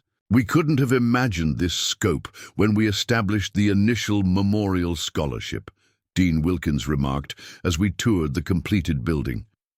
The center included specialized classrooms, research facilities, and a fraud detection laboratory, where students could analyze real-world case studies using the latest financial forensics technology. Dad would have been fascinated by the technical capabilities, while remaining focused on the fundamental principles they served. The center's establishment coincided with Melissa's release from federal prison after serving 4 years of her 5-year sentence, timing I recognized as coincidental rather than meaningful. Her incarceration and release was simply the justice system functioning according to established parameters, just as the academic center represented educational systems operating according to their design. Parallel processes unfolding independently, connected only by the original circumstances that had revealed the need for both. I had received notification of her release through formal channels, not personal communication, but systematic updates provided to victims of financial crimes. The information arrived in a standard envelope with government markings, containing a form letter and release date.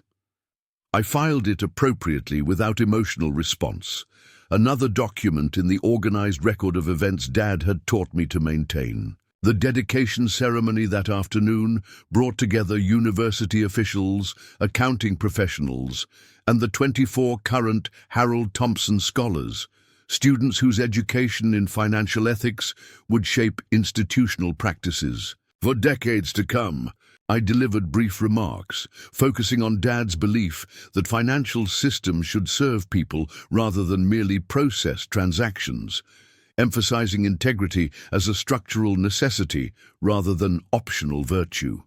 Harold Thompson understood that financial security depends on systems designed to withstand both external threats and internal weaknesses, I explained to the assembled audience. His approach was never about distrust, but about creating structures that support trust by verifying its foundation. The distinction had become central to my professional philosophy and the center's educational mission, verification strengthening rather than replacing essential trust.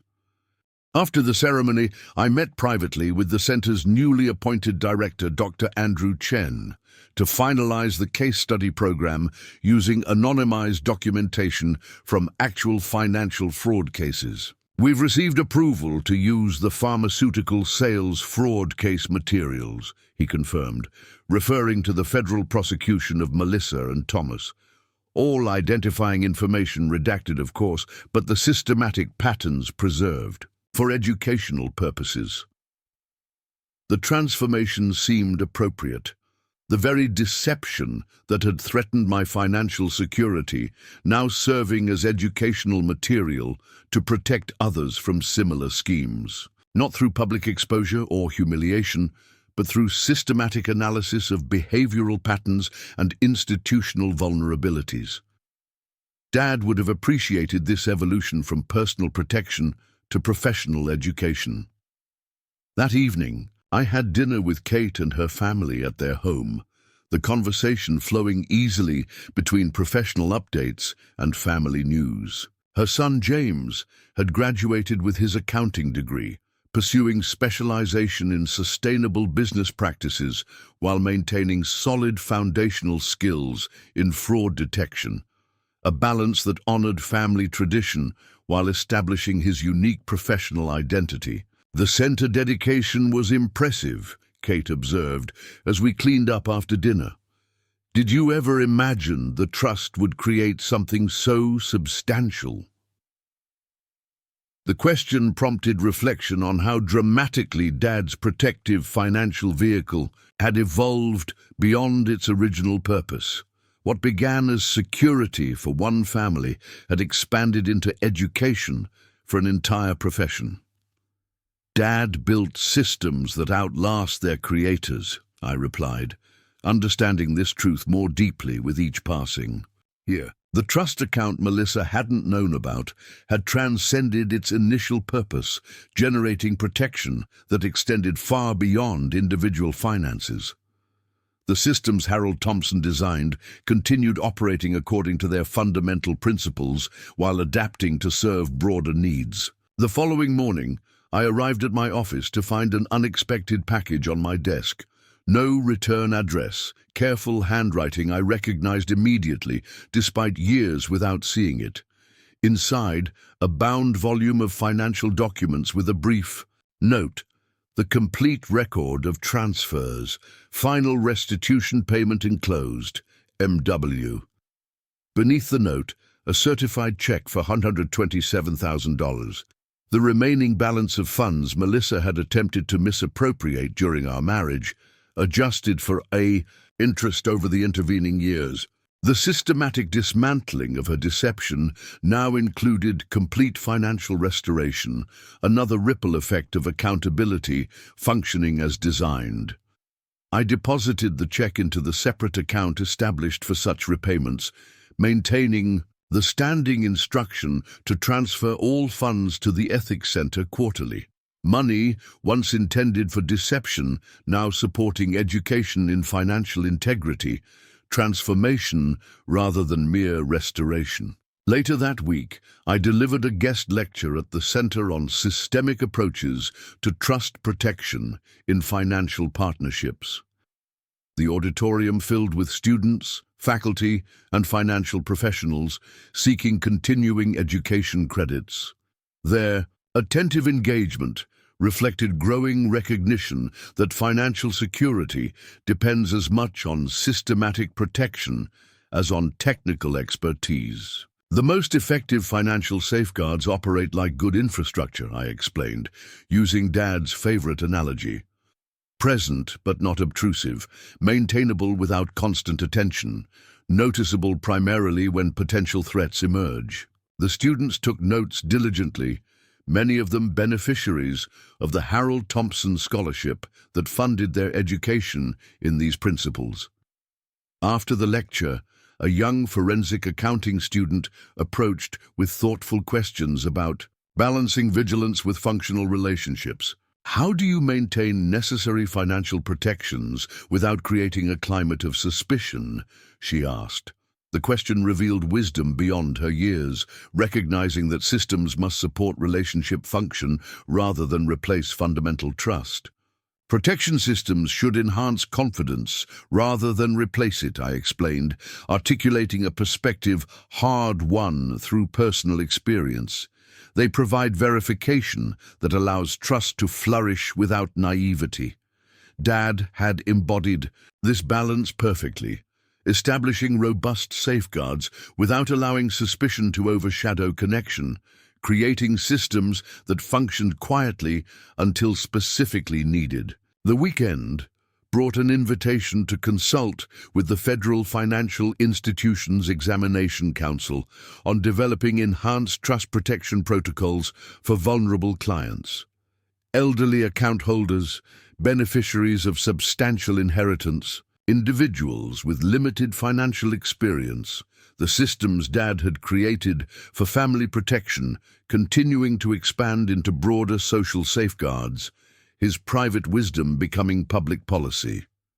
6 years after Dad's passing, I stood at his grave. On a clear autumn morning, the maple trees displaying the same vibrant colors that had surrounded his funeral.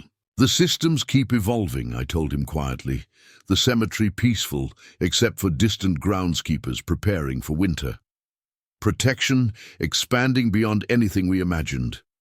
The trust account Melissa hadn't known about had generated ripple effects extending far beyond my individual finances, funding education, supporting research, informing regulatory approaches, creating protection that would benefit countless families across generations. Dad's quiet wisdom transformation into institutional knowledge, his private caution becoming public safeguards.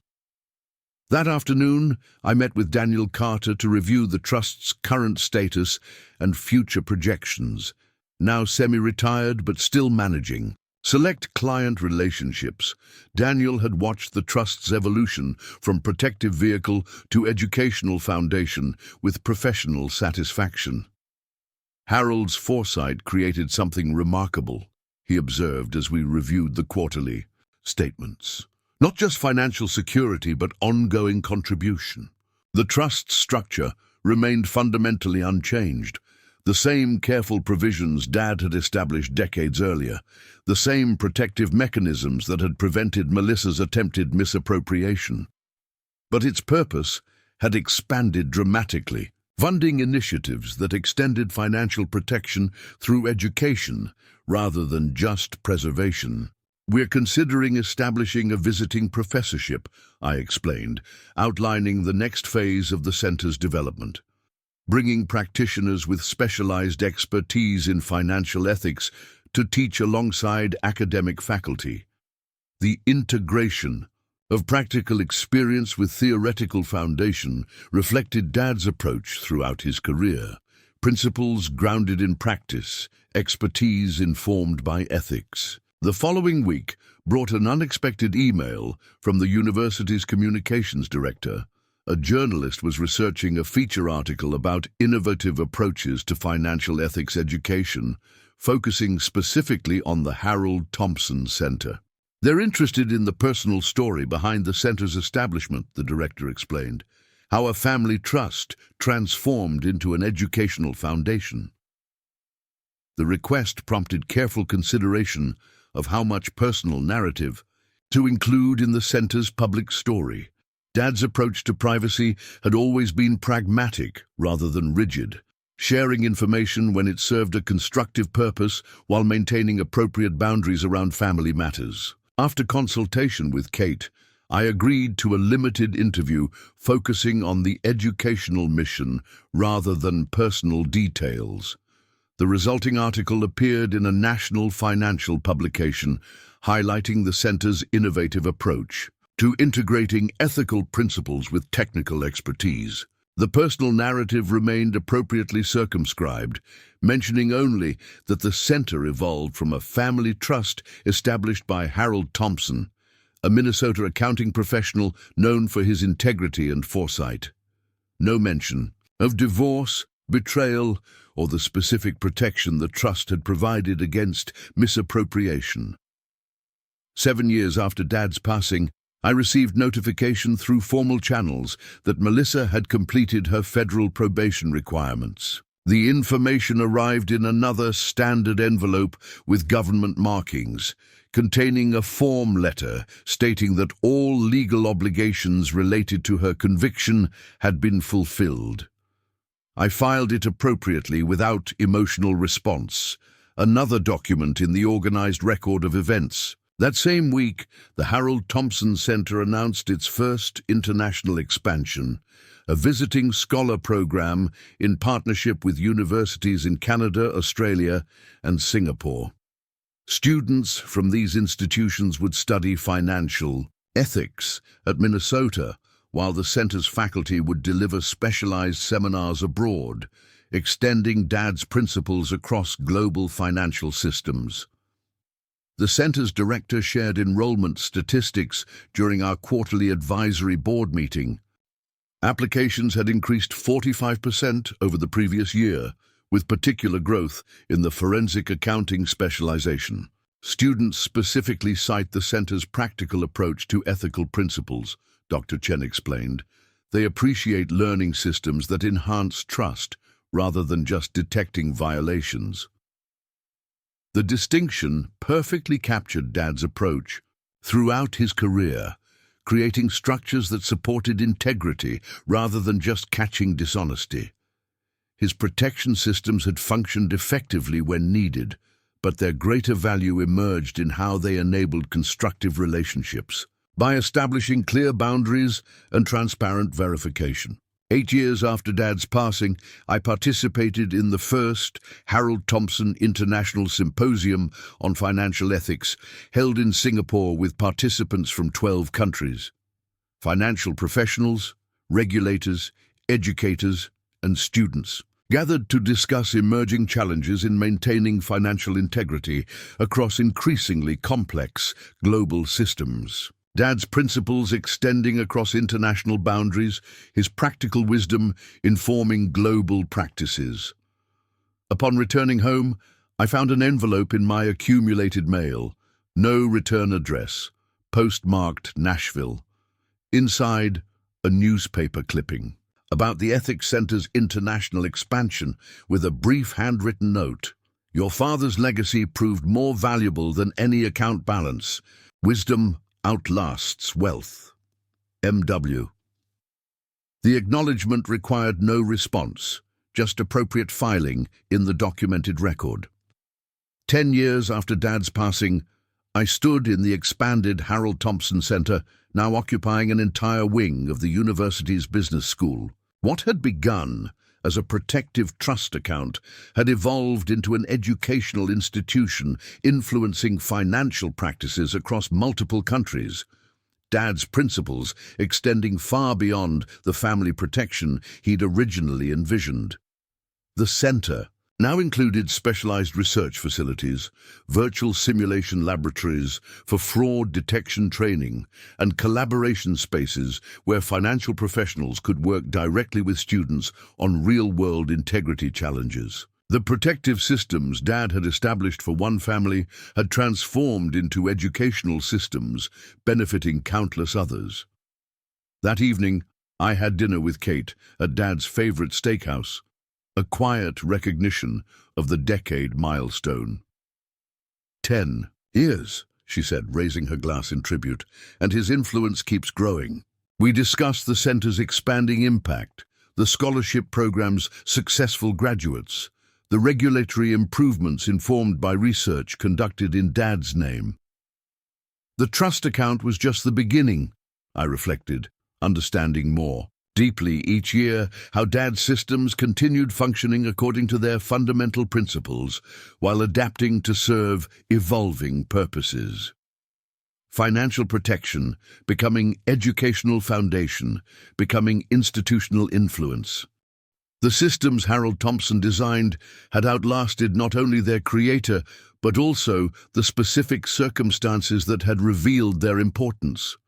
What began as defense against one person's deception had evolved into education, preventing countless similar betrayals, protection extending not just across time, but across society, not just preserving assets, but creating value. The trust account Melissa hadn't known about wasn't just a financial vehicle. It was Dad's final lesson about building systems that endure when relationships fail. The protection it provided went beyond securing assets to creating positive impact that continued multiplying long after the original threat had passed. Some investments generate returns more valuable than money, creating dividends of wisdom that compound across generations. Up next, you've got 2 more standout stories right on your screen. If this one hit the mark, you won't want to pass these up. Just click and check them out.